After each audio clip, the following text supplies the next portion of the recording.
তো জয় হিন্দ বন্ধুরা, কেমন আছো সবাই? আশা করি সবাই ভালো আছো। তো আমি ভেবেছিলাম যদি জীবনে কিছু করতে পারি, কিছু মানে যে লক্ষ্যে আছি সেই লক্ষ্যে যদি আমি পৌঁছাতে পারি, তো আমার লাইফের যে জার্নিটা সবাইকার সঙ্গে শেয়ার করব। তো আজকে সবাইকার সঙ্গে শেয়ার করতে চলেছি। তো চলো দেখা যাক স্টোরিটা কী আছে। তো আমি বরাবরই ছোটোর থেকেই আর্মির উপর একটু টানটা ছিল আর কি, যে আর্মি হবো এই ব্যাপারটা। তো ছোটোর থেকে যখন 2018 মাধ্যমিক দেওয়ার আগে আমি মাঠ যেতাম আর কি প্রচুর। এই দাদাদের সঙ্গে, আমাদের গ্রামের দাদাদের সঙ্গে মাঠ যেতাম, নিয়ে যেত। একটা দাদা ছিল আর কি, তার এখন বিয়ে হয়ে গেছে। তো ওর সঙ্গে ও আমাকে নিয়ে যেত আর কি, ছুটাতে কার করতো, সবই ঠিকঠাক ছিল। দিয়ে শোনা গেল যে মাধ্যমিকে 33 করে সব নাম্বার দরকার প্রতিটা সাবজেক্টে, নাহলে আর্মিতে যেতে পারবে না। আর্মি জিডিতে, তখন আর কি আর্মি জিডি, এখন তো অগ্নিবীর করে দিয়েছে, তখন আর্মি জিডি ছিল আর কি। তো তার জন্য ছুটতাম আর হালকা করে পড়তাম, সেরকম আর কি আমরা মানে পড়া হতো নাই, কিন্তু ভাবছিলাম যে করব। তো তাই মাধ্যমিকের আগে থেকে ছুটতাম, 9 থেকেই ছুটতাম। তো দিয়ে মাধ্যমিক দিলাম।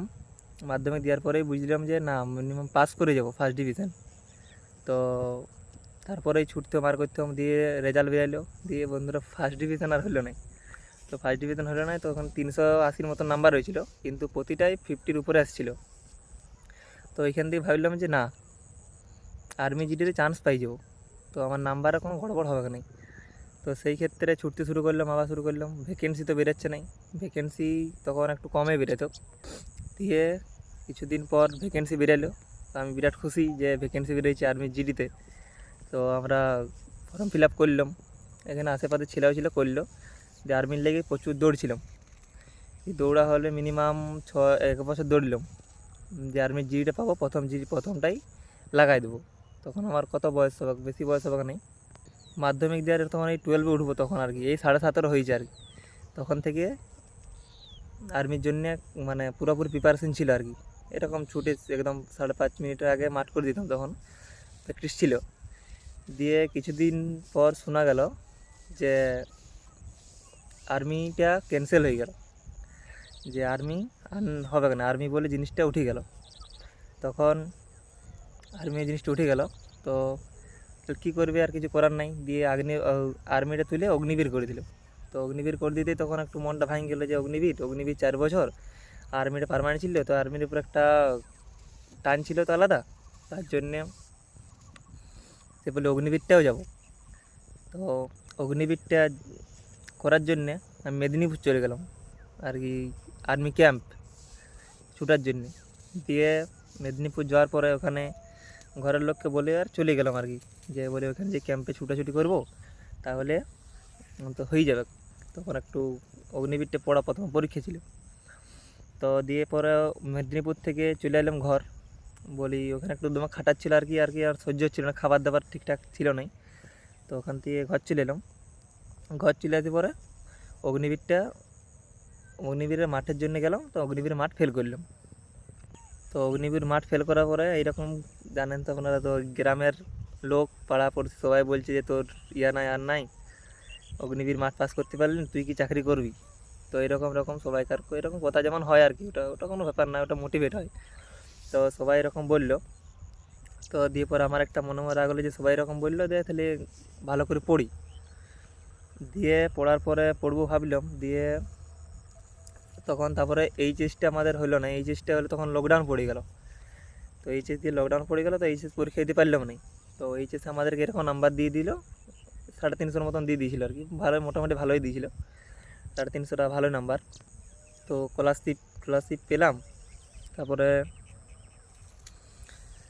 কলেজে ভর্তি হলাম। কলেজে ভর্তি হওয়ার পরে বলি এনসিসি নেবো। তো এনসিসি নিলে আর কি ওখানে রিটার্নটা, আর্মি অগ্নিবীরের রিটার্নটা হয় নাই সেইভাবে। তাহলে বলি কলেজে অ্যাডমিশন নিলাম, কী বলে এনসিসি নেবো। দিয়ে এনসিসি নিলাম, এনসিসি পেয়ে গেলাম। আমি একটা বন্ধু, একটা বান্ধবী লিখছিলাম, 3 জন মিলে। তো নেওয়ার পরে এনসিসি করতাম। এনসিসি করতে করতে আমি চলে গেলাম মচনন্দপুর পড়াশোনা করতে, যে বলে ওইখানে যে ভালো হবে। তো পড়াশোনা করতে চলে গেলাম মচনন্দপুর। তো দিয়ে ওইখানে মচনন্দপুর যাওয়ার পরে কলেজের পরীক্ষা দিতেও আসিনি আমি, বলে ওখানেই পড়বো। কিন্তু তখন আমি জানতাম না যে এসএসসি জিডি বলে কিছু জিনিস আছে আর কি চাকরি করার জন্যে। তাহলে আমি জানতাম না তখন এসএসসি জিডিটা কী। দিয়ে ওখানে পড়তাম, এরকম দাদার সঙ্গে যেতাম আসতাম, পড়তাম, ক্লাস করতাম। তারপরে কিছুদিন পরে একটা দাদার সঙ্গে দেখা হয়েছিল এখানে আর কি। তো দাদারা বলছিল দেখ এসএসসি জিডিটা দে, এসএসসি জিডিটা ভালো, ওখানে 8টা ফোর্স থাকে। তো 8টা ফোর্স থাকে, তো যেটা পছন্দ সেটা তুই পেয়ে যাবি ওখান থেকে। তো 8টা ফোর্সের জন্য আমাকে বুঝালো আর কি দাদারা যে এরকম হয় আর কি। দাদাটাই বললো যে ওখানে অনলাইন ক্লাস নিয়ে নে, অনলাইন ক্লাস নিলে ভালো হতো আর কি। তখন সে আমাদেরকে বলছিল আর কি যে RW একটা চ্যানেল আছে, RW রোজগার হইতো অঙ্কিত বলে, আপনারা সার্চ করলে পেয়ে যাবেন ইউটিউবে। তো ওখান থেকে ভালো পড়ায় আর কি। তো সেখান থেকে আমি জিডিটি ভাবলাম জিডি করব। তো অতটাও আমি জিডির উপরে এনার্জি দিইনি, কি হয় না হয়। তো দেওয়ার পরে ওখানে দিয়ে ওখান থেকে হিন্দিটা শিখলাম। আমি হিন্দি বলতে কিছু জানতাম না, হিন্দি পড়তেও জানতাম না, হিন্দি কিছুই করতে জানতাম, হিন্দি কথা বলতেও পারতাম না। তো ওখান থেকে হিন্দিটা আশা করে শিখলাম। দেখছি ওখানে পড়াশোনা হচ্ছে না, দিয়ে বাড়ি চলে এলাম, ঘর চলে এলাম। দিয়ে আমার পরীক্ষা পড়লো টিসিএসে, ওটা আমার লাইফের প্রথম পরীক্ষা। টিসিএতে পড়লো, পরীক্ষা মোটামুটি হয়েছিল, অতটা ভালো হয়নি আর কি জিডি পরীক্ষা। তারপরে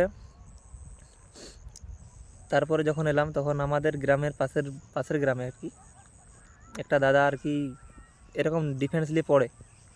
তো আমাদের গ্রামের একটা দাদাকে আমি বলেছিলাম, যখন আমি ওখান থেকে আসি, যখন আমি মসনন্দপুর থেকে ঘর আসি, তখন আমি বাসে চেপে দাদাকে ফোন করেছিলাম যে দাদা আমি তোমারখানে পড়বো।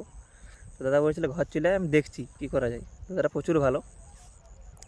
তো দাদাটা এসে পরে এই আমাদের পাশের গ্রামের দাদাটার নাম না বললেই লয়, দাদার নাম হচ্ছে সোমনাথ মণ্ডল। তো দাদাটা আমার জন্য প্রচুর করেছে। তো এরকমই জীবনে অনেক লোক অনেক কিছু করবে, কারণ অনেক লোক অনেক কিছু করবে, ডিমোটিভেট হতে থাকবে তোমরা যদি এই সব লাইনে আসো। তো দাদাকে ফোন করে বলেছিল যে একটা ভাই আছে তোরখানকে যাবে পড়তে। তো দাদাটাকে আমি বলেছিলাম যে দাদা আমি একদম অঙ্ক কিছুই পারি না, টঙ্ক কিছু করতে পারি না। তো দাদা বলেছিল যে তুই আয়, আমি যেগুলো দিব সেগুলো করবি, তাহলেই হবে। তুই দাদা এখন গেলাম রীতিমতো খাটতে পড়তে। যে আগের পরীক্ষাটা দিয়েছিলাম আমি এসএসসি জিডির, সেই পরীক্ষাটা 64 নাম্বার পেয়েছিলাম। তখন আমি ভাবছিলাম মাঠটা পাবো, কিন্তু কিছুই পাইনি। ওটা 69 কত কাটা পেয়েছিল মাঠের জন্য, তো ওটা পাইনি। দাদা এখানে পড়তে শুরু করলাম, এদিকে এনসিসিটাও চালালাম। দিয়ে আমি অগ্নিবীর পরীক্ষা ছিল কিছুদিন পর, এই এসএসজি নতুন পড়া শুরু করতে অগ্নিবীর পরীক্ষা দিতে গেছিলাম। তো সেই অগ্নিবীর পরীক্ষাটাই পাস করি। দিয়ে পরে পাস করার পরে বলি, আমাকে মানা করেছিল যে যাস না, অগ্নিবীরে যাওয়ার দরকার নেই, জিডিটা কর। তো এরকম মানা করেছিল। তো অগ্নিবীরটা আমি যাইনি, বলি অগ্নিবীর যাবো না আর, নাহলে ওইটা অগ্নিবীরটা হয়ে যেত। তো এরকম পড়তে শুরু করলাম, আসি পরে অগ্নিবীরটা গেলাম না। সবাই বলছে তুই অনেক ভুল করলি যে যাস নাই, যে একটা সরকারি চাকরি মানে বিরাট। তখন আমি ভাবছিলাম বন্ধুরা যে 4 বছরের চাকরি আমি করবো না, 4 বছর করে দিচ্ছি, 4 বছর করবো না, করলে পার্মানেন্ট করবো, নাহলে করবো না। তো আমার ঘর থেকে প্রচুর সাপোর্ট ছিল যে যা পাচ্ছু কর, মানে আমার কথা চাপ দেয়নি ঘরে আর কি। তো ঘরে চাপ দেয়নি, তো আমিও রিল্যাক্সে পড়ছিলাম। তো দাদা প্রচুর হেল্প করেছিল, দাদা পড়াচ্ছিল আমাদেরকে। পড়াবার পরে আমরা 4-5 জন আর কি গ্রুপের পড়ি, এখনও পড়ি, দাদার সঙ্গে দেখা করতে মাঝে মধ্যে। তো পড়তে তারপরে সে একটা পরীক্ষা দিলাম, এর আগের যেটা পেয়েছি তার আগেরটাই। তো পরীক্ষা দিলাম, ওইটা আমার মোটামুটি সব কাটাকুটি করে নাম্বার হলো 104। তো আমি ভেবেছিলাম হয়ে যাবে। তো 4, তো মাঠ প্র্যাকটিস করলাম। মাঠ প্র্যাকটিস করার পরে কী হলো, কিছুদিন পর আমার পাটা ফ্র্যাকচার হয়ে গেল। যে মানে ঘুম থেকে উঠতে আজকে পাটা মুচকে গেল আর কি, ফ্র্যাকচার হয়ে গেছিলো। পাটা ফ্র্যাকচার হয়ে যাওয়ার পরে আমার দৌড়া কিছুদিন বন্ধ ছিল। দিয়ে প্র্যাকটিস করতে তাও হালকা করে প্র্যাকটিস করতাম। 15 দিন আগে প্র্যাকটিস করার পরে গেছিলাম, সেটাই মাঠ পড়েছিলাম আমাদের মুর্শিদাবাদ। তো মুর্শিদাবাদে গেছিলাম ছুটতে। তো ওই পা ব্যথা করছিল, তাও ছুটেছিলাম। মিনিমাম 21 মিনিটে কমপ্লিট করেছিলাম 5 কিলোমিটার। ওইটা মুর্শিদাবাদ আগের বারটা 2023-24-এরটাই। তো ওটা করেছিলাম, ভাবছিলাম হয়ে যাবে, একটা পোস্ট হয়ে যাবে।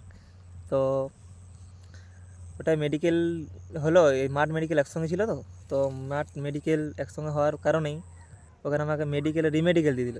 তো রিমেডিকেল দিয়ে দিয়েছিল, আর বিপি রক্ত ব্লাড প্রেশার বেড়ে গেছিলো আর কি, ওই রিমেডিকেল দিয়েছিল। তো রিমেডিকেল দিয়েছিলার জন্য আমি বাড়িতে এলাম, আমি বলি রিমেডিকেল ব্লাড প্রেশারে তো ঠিকই হয়ে যাবে। দুর্গাপুর রিমেডিকেল দিয়েছিল। রিমেডিকেল দেওয়ার পরে ভাবছিলাম পাস করে যাব। তো পাস করে যাওয়ার ভাবিছিলাম, তারপরে গেলাম দুর্গাপুরে ওরা 14 দিন আমাকে ঘুরিয়েছিল। 14 দিন ঘুরে আমি বুঝতে পারছি না, ডেলি আসছি যাচ্ছি কুকুরের মতন বস করেই রাখছে ওরা, আসছি যাচ্ছি, ওইরকম হচ্ছে 14 দিন, কিছু করছে না। ব্লাড টেস্ট করলো আর করলো, ওখান থেকে সব ঠিক, কিন্তু বলছে প্রেশারটা তোমার আপ ডাউন হচ্ছে। তো আসছে 14 দিন এরকম ঘুরালো। ঘুরাবার পর আমারও টেনশন হচ্ছে যে পরেরটা লেগে পড়তে পাবো না, ওইটাও টেনশন হচ্ছিলো। দিয়ে ঘোরাবার পর 14 দিনের মাথায় বললো যে তোমাকে আমি করলাম, ওই রিজেক্ট করে দিলাম। কী জন্য? কারণটা জানালো যে হাইপার টেনশন মানে হচ্ছে যে ব্লাড প্রেশার দমে হাই। দিয়ে বলি ম্যাডাম আমার দমে হাই, কত হাই? বলছে তোমার আপ ডাউন হচ্ছে, একবার বাড়ি যাচ্ছে একবার কমে যাচ্ছে, এরকম রিজন দিল, কেটে দিল। দিয়ে পরে আমি বেরিয়ে গেলাম, বেরিয়ে হালকা করে সবাই জানো যে কী বলে, কাটার একটা কষ্ট হয়। তো ঘর চলে এলাম, কষ্ট হয়ে। তারপরের দিন, সেদিন কালী পুজোর রাত ছিল, সেদিন রাতেই বেরিয়ে গেলাম। তো বন্ধুরা আমার কিছু মানে ক্লোজ ফ্রেন্ড আছে আর কি, ওরা আমার মানে কী বলবো, সব দিক থেকে হেল্প করে। যদি আমার কোনো প্রবলেম হয়, কিছু হয়, 2-3টা বন্ধু আছে, ওরা আমার প্রচুর হেল্প করে। ওদের কথা অন্য কোনো দিন বলবো আপনাদেরকে, তখন আমার জার্নিটি বলি আপনাদেরকে। তো সেই দিন রাতের বেলা ওরা আমাকে নিয়ে এলো বাঁকুড়া থেকে বাইকে করে। নিয়ে আসার পরে ঘরের লোক টেনশন করছে যে কী করবে না করবে, ফেল করে গেছে। আর এরকম পাড়া প্রতিবেশীদের কথা জানেন তো আপনারা, যে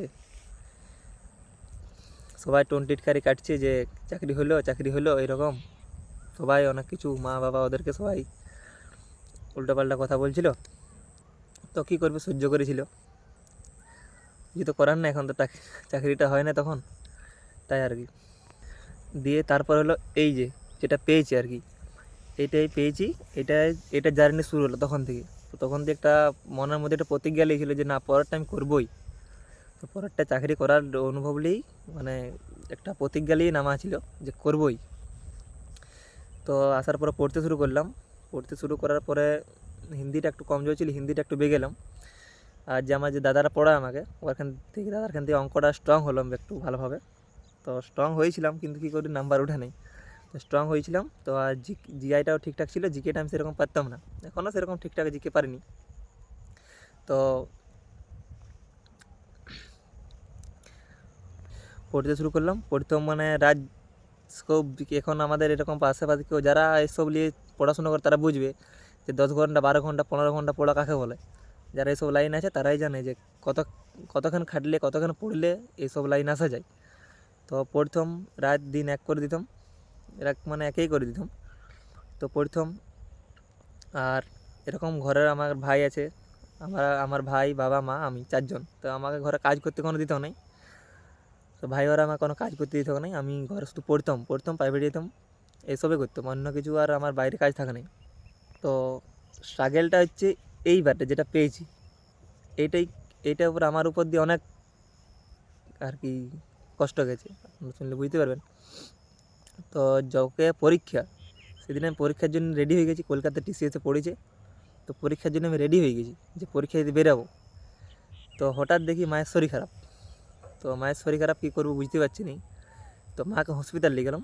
তো হসপিটালে মায়ের দমে পেট ব্যথা করছিলো আর কি, যে হসপিটাল নিয়ে গেছিলাম। হসপিটালে যেই ডাক্তারবাবু বললো যে না, ওষুধ ইঞ্জেকশান দিল, বলছি তুমি বাড়ি নিয়ে চলে যাও, কিছু হবে না। দিয়ে মাকে ওখান থেকে বাড়ি পাঠিয়ে দিলাম। দিয়ে ওখানে আমি বাসে চাপলাম, কলকাতা গেলাম। দিয়ে পরীক্ষা দিলাম, মন মেজাজ ভালো থাকে না অতটা। দিয়ে পরীক্ষা দিলাম, পরীক্ষা মোটামুটি ভাবছিলাম ভালো হবে। দিয়ে মোটামুটি হয়েছিল। অঙ্কটা ভাবছিলাম ভালো করবো, 17টা অঙ্ক করেছিলাম, কিন্তু কাটাকুটি করে আমার 11টা অঙ্ক দাঁড়িয়েছিল। তো মোটামুটি পরীক্ষা হয়েছিল, ভাবছিলাম যে পোস্ট পাবো একটা। ওইভাবেই ঘরে এলাম। দাদা ফোন করেছে, সবাই ফোন করেছে, কীরকম কী পরীক্ষা হলো। যে ঠিকঠাক পরীক্ষা হয়েছে, মোটামুটি ভালোই হয়েছে এরকম বললাম আর কি। তখন তার দেখতে পাচ্ছেন কীরকম কী হয়েছিল। তো পরীক্ষা দিয়ে বাড়ি এলাম, বাড়ি এসে পরে আস্তে আস্তে ছুটতে প্র্যাকটিস করলাম, ছুটা প্র্যাকটিস করলাম। দাদা বলছে না তুই ছুটা প্র্যাকটিস সঙ্গে সঙ্গে পড়াটা ধরে রাখ। তো পড়াটা তার সঙ্গে ধরে রাখতাম আর ছুটাও প্র্যাকটিস করতাম, দুটাই চলতো কন্ট্রোল। তারপর ডাব্লিউপি ছিল, ডাব্লিউপির জন্য পড়ছিলাম। তো পড়তে পড়তে তারপরে মাঠের ডেট দিল যে এই তারিখে মাঠ হবে, 2-3 মাস পর। 2-3 মাস পর ডেট দিল। তো আমি মাঠের জন্য প্র্যাকটিস করতাম, 3 বেলা করে যেতাম, 2 বেলা 3 বেলা। তো আর একটু দিনে রাখতাম যে ব্যাপারটা হচ্ছে শরীরটা একটু পাতলা, তো হাইট অনুযায়ী ওয়েট লাগবে, এটা বলেছিল যে এবারে RFID-তে হবে। তো একটা ভয় ছিল যে মাঠ পাস করবো না পারবো না, সেইভাবে একটা ছুটতাম 3 বেলায়। তো ছুটতাম, ছুটতে ছুটতে যখন মাঠের ঠিক 20 দিন আগে আমার ভাইয়ের মায়ের আর বাবা 4 জনকারই জ্বর। তো আমি আর বাবা ভর্তি ছিলাম হসপিটালে, আর মা আর ভাই ঘরে ছিল। তো সে প্রচুর কাণ্ড, মায়ের মরার কেস। তো যাই হোক, কিছুজন হেল্প করেছিল, কিছুজন হেল্পও করেনি, অনেক লোককে বলা হয়েছিল। তো ওগুলো পার্সোনাল ব্যাপার, অন্য কোনো দিন আপনার সাথে শেয়ার করব। তো যা করে হোক সবাই ঘর এলাম, ঘরে 2-3 দিন কোনো রান্না টান্না হয়নি। তারপরে আস্তে আস্তে সারলাম। আমার 20 দিন পর দিয়ে 15 দিন হলো। 15 দিন পর মাঠ কী করবো বুঝতে পারছি না, আলো হাইট অনুযায়ী ওয়েট দরকার। দিয়ে ওই হালকা হালকা প্র্যাকটিস করতে করতে ঠিকঠাক মাঠে পৌঁছালাম। মাঠে পৌঁছাই তো ভাবিছিলাম যে 3rd গ্রুপে মাঠ হয়ে যাবে। আমার 3rd গ্রুপে দিয়েছিল, মানে 8টা-9টার সময় মাঠ কমপ্লিট হয়ে যাবে, এটা ভাবছিলাম। কিন্তু ভাগ্যগত সাথ দেয়নি। তখন আমার মাঠ হলো বেলা 1টায়। তো রাত 2টা থেকে জেগেছিলাম, একটু টয়লেটের দিক থেকে একটু প্রবলেম আছে। তো রাত 2টা থেকে জেগে তারপর 1টার সময় মাঠ হচ্ছে। তো 1টার সময় ঘোর রোদ, তো ওই রোদের মধ্যে দৌড়লাম। তো সেরকম টাইম আসেনি, 22, 22:30, 23-এর মতন টাইম লেগে গেছিলো। তো আশা করি পাস করে গেছি আর কি। পাস করে যাওয়ার পরে ফোন করলাম ঘরে যে পাস করে গেছি, এরকম এরকম ব্যাপার। তো ঘরের লোক খুশি হলো যে পাস করেছি। তো সবাই খুশি হলো, যারা খুশি হওয়ার আর কি। তারপর তো বাদ বাকি লোক থাকেই খুশি হওয়ার জন্যে। তো খুশি হওয়ার পর বাড়ি এলাম। বাড়ি আসার পরে বলি এবার মেডিকেলটা ঠিক করতে হবে, কারণ আগেরবার মেডিকেলে কেটে এসেছি, সেইভাবে মেডিকেলটা বলে ঠিকঠাক করতে হবে। তো মেডিকেলের জন্য প্রস্তুতি নিলাম। মেডিকেলটা প্রস্তুতি নিতে নিতে আমি আমাদের সামনে হসপিটাল দেখাতে গেলাম যে বিপি ঠিক ছিল। তো ওই যে নাকে নাসেল আছে এখানে, নাসেল। তো সেই জন্য আমি বলি অপারেশন করবো। তো বাঁকুড়া গেছিলাম, আমাদের এখানে বাঁকুড়া। ওখানে বলছি তোমার নাকে কিছু নেই। তো নাকের টেনশনটা দূর হলো। তো নাকের টেনশন দূর হওয়ার পর কিছুদিন পরে এখানে আমাদের গ্রামেই বিপি মাপছিলাম আর কি। বলছি বিপি তোর হাই হয়ে গেছে। দিয়ে বিপির জন্য টেনশনে ছিলাম, খাওয়া দাওয়া বন্ধ করে দিয়েছিলাম। দিয়ে বিপিটা আস্তে আস্তে কন্ট্রোল এনেছিলাম। তো দিয়ে যেদিন মেডিকেল করতে যাই, সেদিন মেডিকেল করতে যাওয়ার সময় মেডিকেল করতে গেলাম, তার আগের দিন ছিলাম ওখানে, দেখছি বিপি বেড়ে যাবে। তাই 2-3টা বড়ি একসঙ্গে মেরে দিয়েছিলাম, যদি কমে যাবে। দিয়ে মেডিকেলে গেছিলাম। মেডিকেলে ডাক্তারবাবু যখন মাপলো, বলছে তোমার বিপি এত কম কেন? বললি ডাক্তারবাবু খাওয়া দাওয়া হয়নি তো, তার জন্য আর কি এরকম। দিয়ে মেডিকেল যখন বিপিটা আমার কন্ট্রোল হয়ে গেছে, দিয়ে আমার এরকম চেক করছে, আমি বুঝতে পারছি আমার এরকম কোনো প্রবলেম নেই, বিপিটা একটু ছিল। তো বিপিটা মাপার পর এরকম মাপলো আর করলো, বিকেল 1:30 তক আমাদের রিপোর্ট দিয়ে দিল যে ফিট। যখন ফিট হই তখন আমি বুঝতে পেরে গেছি আমার চাকরি হয়ে গেছে, যে একটা পোস্ট যে কোনো হয়ে যাবে। এইভাবে আসছিলাম, ওইভাবে বেরোলাম। ঘরে ফোন করলাম যে না আমি ফিট হয়ে গেছি। তো ঘরের লোক খুশি হলো যে না ফিট হয়ে গেছে, মানে চাকরি একটা কনফার্ম পাক্কা। কারণ আমার নাম্বারটা হয়েছিল, আপনাদের নাম্বারটা বলা হয়নি, নাম্বারটা হয়েছিল কাটাকুটি করে 100 বাড়াবাড়ি করে 113.13, 113 নাম্বার ছিল তখন। মানে আমার কাট অফের থেকে 42 নাম্বার বেশি ছিল। তাহলে সেই কথা ভাবি যে না একটা পোস্ট গ্যারেন্টি। তো ফোন করলাম ঘরে, ফোন করে বললাম, ঘরের লোক খুশি, ঠিক আছে চলে যায় ভালোভাবে। এই খুশিতে আমি ওখানে যে জামা প্যান্ট লেগেছিলাম সেগুলো ভুলে চলে এসেছি রুমে, যে মানে এতটাই খুশি হয়ে গেছিলাম আর কি, এক্সাইটেড। তো দিয়ে ঘর এলাম, ঘরে খুশিতে একটু বেশি উৎসাহ হয়ে গেছিলাম। দিয়ে তাও চুপচাপই ছিলাম। তাও অনেক লোক অনেক কথা বলছে, এখনই হয়ে গেছে কি চাকরি, হাই নাই সেই নাই, অনেক লোক অনেক কথা বলছে। এটা বাইরের লোক বলবে কি, আর বাইরের লোকের কথা বলবে কি, কিছু লোক আছে, সবাই তো সমান না। তা যে যেরকম লোক তো সেরকম কথা বলছিল। তো ঠিক আছে, বলার মানুষ বলছে। তো দিয়ে টেনশনেই ছিলাম, বল যতদিন না রেজাল্ট বেরোচ্ছে ততদিন তো বোঝা যাবে না যে কবে কী হবে না হবে। দিয়ে কাট অফের ভিডিও দেখছিলাম, কিন্তু কাট অফের ভিডিও দেখা উচিত নয়, ফালতু দেখা। তো কাট অফের ভিডিও দেখছিলাম, সবাই বলছে 2 বাড়বে 3 বাড়বে, এরকম হচ্ছিল। যাই হোক, তো অনেক দিন পর এই ফেব্রুয়ারিতে না জানুয়ারিতে রেজাল্ট দিল, ফাইনাল রেজাল্ট। তো ফাইনাল রেজাল্ট আমি ভাবিনি যে সিআরসিএফটা পেয়ে যাবো। ফার্স্ট চয়েস ছিল সিআরসিএফ, ভাবছিলাম সিআরপিএফ বিএসএফের মধ্যে কিছু একটা পাবো। তো আশা করি সিআরসিএফ পেয়েছি। তো ঠিক আছে, এখন একটা জব পেয়েছি, এখন আপাতত বেকার থেকে মুক্ত হয়েছি, আর লোকের কথা থেকে একটা মুক্ত হয়েছে আর কি। তো এখন আমার জয়েনিং দিয়েছে রাজস্থানের দেউলি, এই 16 তারিখে যাব।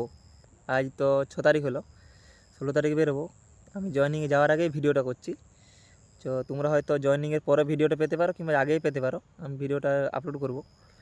তো তো এই ছিল আমার জার্নি কিছুটা অংশ। তোমরা সাপোর্ট করো, আমি আবার ভিডিও বানাবো যে কিভাবে পড়বে তোমরা, যারা এইসব প্রিপারেশান নিতে চাইছো আর কি, তারা এইসব চ্যানেলটাকে ফলো করবে, তাদের জন্য ভিডিও দেব। আর যারা সিলেকশন হয়েছে তারা কমেন্ট করে জানাও, আর কোন কী টপিকে যদি কেউ ভিডিও চাও তো ভিডিও কমেন্ট করো, আমি সেই টপিকে ভিডিও বানাবো। আর রাজস্থানের দেউলি সিআইএসএফ আরটিসি, তো এখানে যত যাবতীয় তথ্য, মানে ওখানে যাবতীয় এরকম কি হয় না হয় সব আমি ভিডিও আপলোড করবো ওখানে, তোমরা ফলো করতে পারো চ্যানেলটাকে। আর যারা এইসব প্রিপারেশান নিচ্ছ তাদেরকে আমার কিছু কথা বলার আছে, যে নেগেটিভ পজিটিভ লাগেই থাকে। একটা জিনিস জানবে যে ঘরের পরিবার, তোমার মা বাবা ভাই বা বোন আর শিক্ষক, এই 5 জন বাদ দিয়ে, আর যদি আমার মতন 2-3টা বন্ধু থাকে ভালো, ওটা আলাদা, ওটা সবাইকার কপালে জুটে নাই। আমি সবাইকারটা বলছি নি, আমি এরকম যেটা যাদের জুটে সেটা বলছি। বাবা মা ভাই বোন আর শিক্ষক, এগুলো বাদ দিয়ে তোমার কেউ ভালো চাইবে না, ঠিক আছে? তোমার ক্ষতি করার চেষ্টাটা সবাই করবে। তো ভালোভাবে প্রিপারেশান নাও। যারা নতুন এক্সপিরিয়েন্স আছো আর কি, স্টুডেন্ট, তারা কষ্ট পেয়ে ছেড়ে দিও না, একদিন না একদিন সফল হবেই। আজ যেমন আমি সিআইএসএফ হয়েছি, তোমরা কোনো না কোনো পোস্ট পাই, যে ভালো পড়লে আবার ভালো পোস্ট পাবে। এটা আমি আমার পজিটিভ দিকটা বললাম, নেগেটিভ দিকও থাকে, সব জিনিসে পজিটিভ নেগেটিভ ব্যাপারটা থাকে। তো তোমরা কেউ হার মেনো না, পড়াশোনা শুরু করো, পড়াও। এই যে যেটা রিসেন্ট আছে এটা লাগাবার চেষ্টা করো, তোমরা এরকম ভিডিও বানিয়ে ছাড়বে। আর পার্সোনাল লাইফও ব্যাপারেও কিছু বলবো তোমাদেরকে, সাপোর্ট করে রাখো। তো এই বলে আমি ভিডিওটা শেষ করছি। জয় হিন্দ।